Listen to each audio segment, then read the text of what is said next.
Excepcional dia para você, preciosa. Vamos falar um pouquinho hoje sobre o que a gente precisa avaliar para voltar ou não com um ex. Vamos falar um pouquinho sobre isso? Então, seja bem-vinda, aproveita para compartilhar. E antes da gente começar, como de costume, vamos colocar a nossa intenção, que esse momento sirva para aumentar o seu nível de consciência, que sirva para plantar uma sementinha aí no seu coração, que essa semente possa romper, crescer, florescer e dar muitos frutos. Então, o que a gente precisa avaliar realmente para voltar ou não com isso? Não sei se você sabe, mas eu já me posicionei no sentido de voltar sim com o ex. Eu já voltei com o meu ex, que inclusive é o meu esposo hoje. Então, assim, o que a gente precisa realmente olhar? Então, vamos olhar para isso? Então, assim, os dois têm disposição realmente para fazer dar certo? Porque só um querer não vai funcionar. Só um estar disposto não vai funcionar. Então, assim, é preciso reconhecer os erros, aprender com eles. Já parou para pensar nisso? O tanto que às vezes a gente volta no impulso, no medo. Sim. Então, aprender com os erros, realinhar valores, princípios, novos acordos. Então, não é só voltar por voltar, sem realmente ter esse realinhamento. Então, se questionar o que levou ao término. Ah, às vezes foi uma traição, às vezes foi um vício, às vezes foi uma desconexão, às vezes foi a comunicação. Então, o que levou ao término? Realmente os dois estão dispostos a assumir a responsabilidade pela transformação, pela mudança, porque não existe assim, o culpado foi só ele. Todos têm a sua porcentagem de responsabilidade. Não de culpa, mas de responsabilidade. É, então, existe coerência ou é só promessa? Como que tá comportamentos, atitudes? Estão condizentes com a fala? Sim. E uma coisa muito importante que você precisa ficar atenta é as recaídas. Recaídas sem compromisso, sem realinhar, sem conversar, sem realmente colocar novos acordos. O que seria o próximo, vamos dizer assim, o próximo pilar para a gente analisar volta ou não com o ex? Diálogo, conversa difícil, diálogo maduro, conversas difíceis. É sentar na mesa e colocar todas as cartas ali. O que realmente a gente vai precisar pontuar? Mentalidade. Às vezes aquela mentalidade rígida que não quer crescer, eu sou assim mesmo, não vou mudar. Realmente tem disposição para transformar, para crescer, para restaurar essa mentalidade. Porque primeiro a gente precisa reconhecer, assumir responsabilidade e realmente acessar esse novo nível de consciência para caminhar em direção a uma mudança, uma transformação. Valores e princípios alinhados, família, filhos, companheirismo, objetivos, realmente estão alinhados. Às vezes um queria uma coisa, outro queria outra e ficava no cabo de guerra. No cabo de guerra. Não faz sentido, tem que alinhar, tem que realinhar. Evolução. Às vezes um tá mais acomodado, o outro tá querendo prosperar.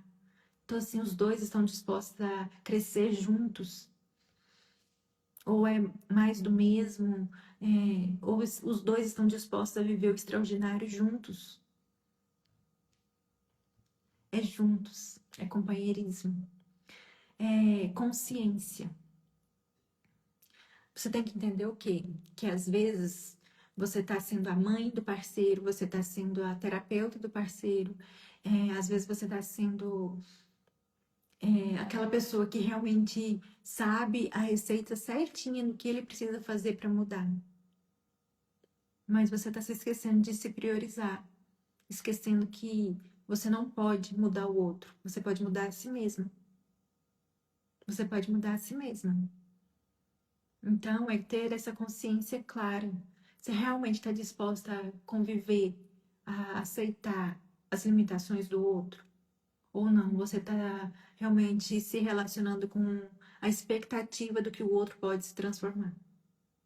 Então, isso também precisa ser coerência, não ficar romantizando, não ficar idealizando, criando expectativas. Ah, mas se fosse assim, seria perfeito. Ah, não, mas ele fez isso por causa disso. Ficar contando historinhas para você mesmo, justificativas.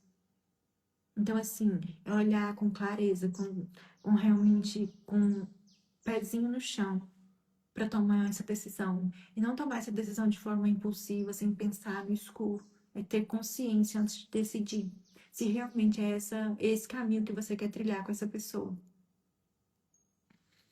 E aí a pergunta que você vai precisar se fazer: eu tô voltando com esse ex por medo ou por amor? Medo ou amor? Então, assim, às vezes é medo de ficar sozinha, às vezes é dependência emocional, às vezes é medo das consequências. Então, o que que tá te levando para, às vezes, reviver essa história, esse caminho com esse ex? Se questione, será que é medo, dependência, medo de ficar sozinha? Ou não, é realmente amor? Existe realmente essa conexão? E aí você tem que entender o quê? Você tem que estar 100% e ele tem que estar 100% para os dois juntos conseguirem transbordar. Se você estiver se sentindo vazia, se você estiver, às vezes, carente, se contentando com migalhas afetivas, esse relacionamento ele vai caminhar para um caminho disfuncional. Então, realmente vale a pena voltar com esse ex? Se questione. Às vezes, você vai precisar se reestruturar emocionalmente para, às vezes, se sentir plena e realmente viver um relacionamento real. Tá, e aí como que eu vou decidir então? Se eu volto ou se eu não volto com esse ex? Então, lembra que eu iniciei essa live falando do meu exemplo pessoal? Então, lá atrás, há muito tempo atrás, eu gosto de dar muito esse exemplo da caneta. Eu tava aqui na dependência emocional, vivendo uma relação tóxica, aceitando migalhas afetivas, vazia, com aquele vazio existencial muito profundo. Tava lá no fundo, lá no buraco, lá no poço. E relacionamento disfuncional, dependência emocional, medo de ficar sozinha. Então, eu vivi aqui, tá? E aí, você sair daqui e fui lá para a energia masculina. Aqui eu me posicionei, falei, não vou mais aceitar esse relacionamento desse jeito. E sair daqui da dependência emocional, claro, me fortalecendo emocionalmente, fui olhar para a energia masculina. Decidimos voltar, voltamos. E aqui também não funciona a energia masculina, tá? Vem crise, vem disfunção, vem conflito, tá? Então, assim, o relacionamento fica disfuncional aqui na energia masculina também. Então, qual que foi o caminho que eu percorri? Voltar aqui, ó, buscar o equilíbrio da feminilidade, tá? Então, você vai ter que se questionar. Qual que é a fase que eu estou hoje? Na dependência emocional, na energia masculina, ou realmente eu tô aqui buscando esse equilíbrio? E aí, como que a gente pode decidir de forma consciente? Não é decidir de forma impulsiva, pelo medo, na emoção. É realmente se fortalecer emocionalmente. É realmente buscar essa clareza, buscar sair do escuro. Então, se às vezes você não sabe o próximo passo, a próxima decisão, a próxima escolha, procure como você pode fazer isso, se fortalecendo emocionalmente. Então, temos o livro Método Mulher Plena e Realizada. Tem o link para você agendar o seu acompanhamento psicológico. Então, assim, aqui você está amparada. E tem inúmeros conteúdos de forma gratuita aqui nesse perfil. Então, sinta-se em casa para realmente se fortalecer antes de tomar qualquer decisão. E se fez sentido para você, tô te esperando do lado de cá.